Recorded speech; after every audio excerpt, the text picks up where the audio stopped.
Oi, gente, bom dia, boa tarde, boa noite, depende da hora que vocês estão me assistindo aí.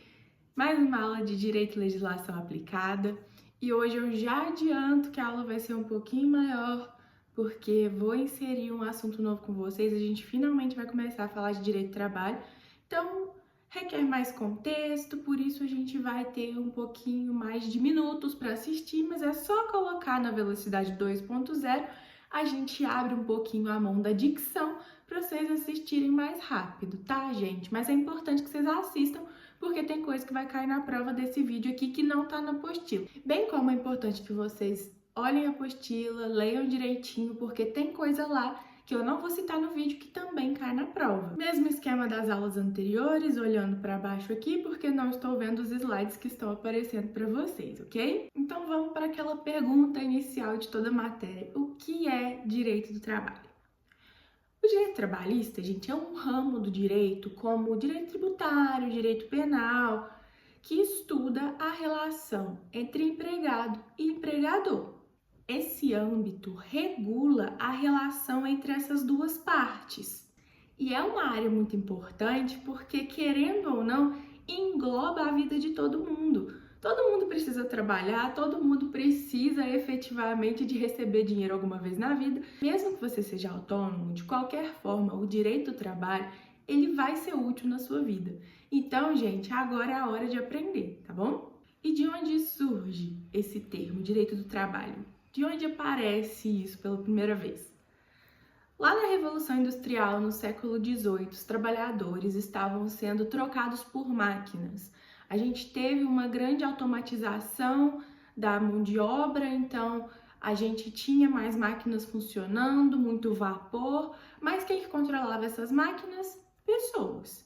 Então precisava de mão de obra, só que naquela época era tudo sem regulamentação. Não tinha lei, não tinha um Ministério do Trabalho, não tinha isso. As pessoas recebiam o mínimo e elas tinham que aceitar as condições de trabalho que eram totalmente precárias, análogas à escravidão. Não tinha intervenção do Estado. Então, toda a relação entre empregado e empregador ficava sujeita à vontade do empregador. Se o empregador falava que você teria que trabalhar 16 horas diárias por uma remuneração mínima, quando eu falo mínimo, gente, é o mínimo do mínimo. Não tô falando de salário mínimo, naquela época não existia esse conceito. Era o que o empregador tinha vontade de pagar. E a pessoa, para não morrer de fome porque precisava ganhar, nem que seja assim, digamos nos dias atuais, 50 centavos por hora trabalhada, a pessoa tinha que trabalhar.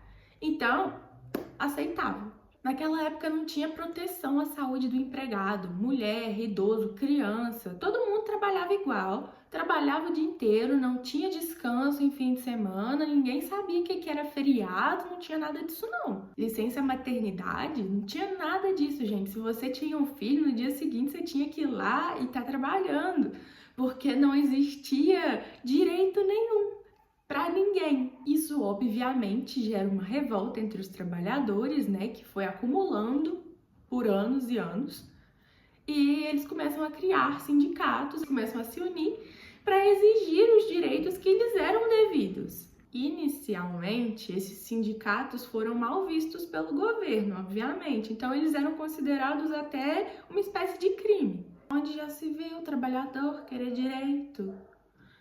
Se a pessoa não quer, tem alguém que queira, vamos mandar embora. Apesar dos sindicatos terem sido fortemente desencorajados pelo governo, eles acabaram culminando nas constituições que hoje em dia são um marco para toda a sociedade, que a gente chama de constituições sociais. A Constituição do México, de 1917, que já disciplinava descanso semanal, horário de jornada máxima, também instituiu que ninguém abaixo de 12 anos poderia trabalhar 12 anos, gente. E também alguns indícios de proteção à maternidade.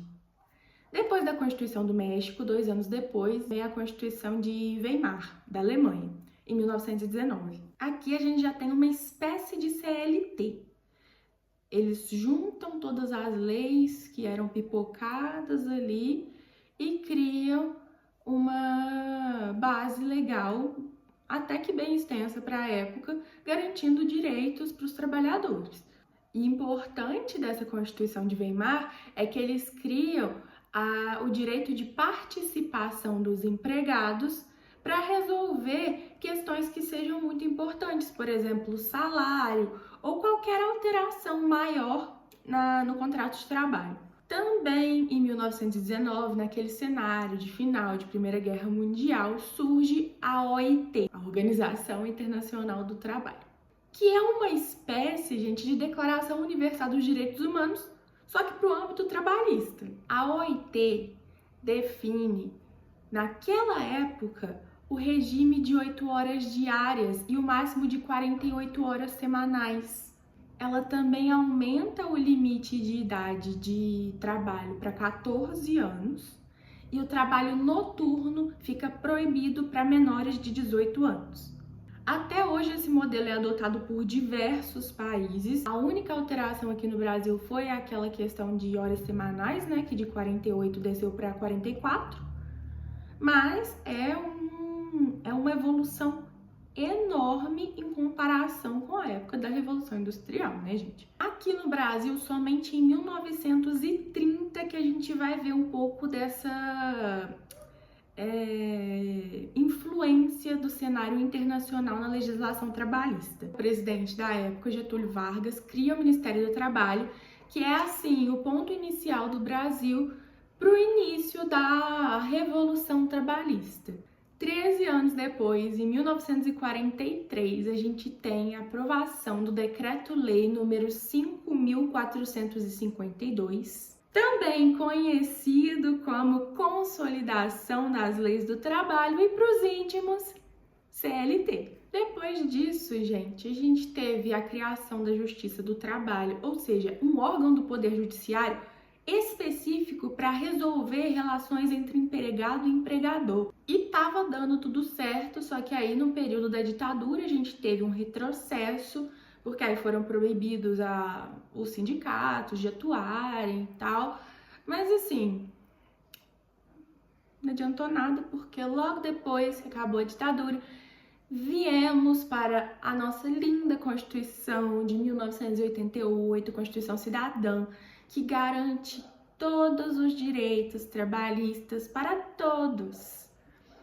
Na Constituição de 88, a gente tem a criação do artigo 7º, que garante direitos individuais para o trabalhador e também consolida princípios norteadores do direito do trabalho aqui no Brasil. Mas, gente, a gente fala de CLT, tem gente que fala, não quero ser CLT, tem gente que fala, sou CLT, mas nem sabe o que é CLT. Vamos apresentar a CLT para vocês, né? Hoje em dia, a Consolidação das Leis do Trabalho possui 922 artigos. E qual o objetivo desses artigos? Resguardar os trabalhadores, evitando assim que crimes de cunho trabalhista ou qualquer outra realidade que vá prejudicar o trabalhador seja sanada, como, por exemplo, o trabalho escravo. Os destaques da CLT são muitos, gente. Trouxe para vocês uns principais. O registro e anotações da CTPS, né, a Carteira de Trabalho e Previdência Social. Muita gente acha que aquela carteirinha azul chama CLT. Não, é a CTPS, ok? Essa carteirinha aqui que tá aparecendo. Inclusive, ela não existe mais, tá, gente? Curiosidade. Desde 2019, finalzinho de 2019, a CTPS física não existe mais. Hoje em dia, a gente só tem a carteira de trabalho digital, que é acessada através do Gov. Inclusive, depois disso, a gente não tem nem o número do PIS mais. Muitas vezes a gente vai assinar um contrato, o pessoal pergunta: qual que é o número do seu PIS? Aí você vai olhar na carteira de trabalho digital, nem existe mais. Foi em 2024 que deixou de ser utilizado. Então, assim, se você tem a sua carteira de trabalho física, guarda ela. Mas se você não tem, nem adianta tentar tirar, porque ela não existe mais. Hoje em dia a gente só usa a forma digital. CLT também traz o salário mínimo, a definição de horário da jornada de trabalho, férias, 13º salário, aviso prévio, FGTS, seguro-desemprego. Gente, tô trazendo só noções para vocês, porque se eu fosse explicar um por um aqui, eu ia ficar umas 10 horas explicando. Em 2017, o presidente da época, Michel Temer, ele cria uma reforma trabalhista, que foi chamada de Declaração da Liberdade Econômica. Nela houveram algumas alterações do que a gente já conhecia da CLT, trouxe para vocês algumas delas lá na apostila. Aqui eu vou falar para vocês do parcelamento de férias, que hoje em dia as férias podem ser divididas em 3 vezes, desde que uma delas tenha no mínimo 14 dias. E também teve alteração no registro de ponto, que tirou a obrigação de empresas de até 20 funcionários de registrar ponto. Para não estender muito, o direito do trabalho tem alguns princípios norteadores que estão lá na apostila para vocês. Vou trazer só os nomes, mas quem quiser saber mais, vai lá na apostila para dar uma olhada, tá? A gente tem o princípio da irredutibilidade salarial, o princípio da norma mais favorável, o princípio da primazia da realidade, o princípio da irrenunciabilidade dos direitos trabalhistas e o princípio da continuidade da relação de emprego. Aí, ó, consegui ler. Igual da última aula. Nossa, gente, a última aula me traumatizou, que eu não tava conseguindo ler os negócios lá. Enfim. Para encerrar, vou trazer para vocês as classificações de fontes do direito do trabalho. Quando a gente fala de fontes, a gente está falando da origem. Por exemplo, não, é porque tem uma fonte ali. Não tô falando daquelas fontes do centro chafariz, não, tá, gente? Tô falando de fonte nascente, de onde surgem as normas do direito do trabalho. Porque o direito tá sempre evoluindo, né? É o meu caderninho também, eu mostrando pra vocês. Não é só o notebook que eu fico olhando, não. De onde surgem essas atualizações que a gente tem, igual essa de 2017? Igual essa de 2017 do Michel Temer. De onde surge? De onde que tira isso? Primeiramente, a gente tem 2 classificações. As de fontes materiais e a de fonte formal. Fonte material é uma pré-concepção. São fatores externos, culturais, que vão influenciar o direito do trabalho diretamente. Por exemplo, a greve.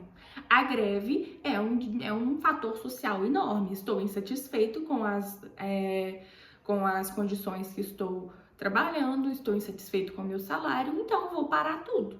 Ou seja, a classificação de fonte material é aquilo que tem um impacto fora da legislação. É a vontade, são fatores externos, sociais, científicos, culturais.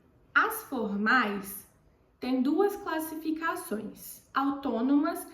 Aí, gente, tem gente que fala heteronoma e tem gente que fala heterônoma. Autônoma e heterônoma, para mim faz mais sentido, heterônomo. As heteronomas ou heterônomas são aquelas vinculadas diretamente com a lei. A própria CLT, as leis esparsas trabalhistas, súmulas do direito do trabalho, né, dos tribunais do trabalho, etc. Aquelas que têm força de lei. Essas são as heterônomas. As autônomas são aquelas criadas pelo próprio agente. Por exemplo, um contrato de trabalho. Quem faz o contrato de trabalho? A própria empresa. Então, a empresa está criando uma coisa que ela mesma vai utilizar. E vai ter uma força importante naquela relação entre empregado e empregador. Só que não é uma força de lei. Porque é um contrato entre 2 partes. Não é uma coisa que vincula... Não é uma coisa que vincula uma união, um estado, um município. Então, é aquilo que é criado pelo próprio agente. É um regimento, etc. É uma coisa que foi criada pelo sindicato, pelo trabalhador ou pela empresa. E encerrando, a gente tem uma outra divisão, que é a de classificação nacional contra a classificação internacional. O nome já diz, né, gente? A classificação nacional é aquilo que vem de origem diretamente do Brasil. Legislação, por exemplo, a própria CLT ou um estatuto do trabalhador, etc. A internacional é aquilo que temos de convenções e etc., como a própria OIT, ou uma Declaração Universal dos Direitos do Trabalhador. Pode vir de qualquer lugar, desde que seja de fora do Brasil, convenção coletiva, internacional. Surgiu daqui de dentro, nacional. não tem erro. O nome já tá explicando, né? Autoexplicativo. E agora a gente encerra. Não sei quanto tempo ficou a aula, porque eu vou gravando aqui depois que eu descubro, mas imagino que tenha ficado um pouquinho maior que o normal. Se sim, vocês me desculpem, mas é porque a gente tem hora que empolga pra falar de assunto novo. Mas é aquele esquema que a gente já tá acostumado. Qualquer coisa, manda e-mail para poder falar comigo, analourenco@unipac.br. A apostila já tá disponível lá no portal. E é isso, né, gente? Tchau, tchau!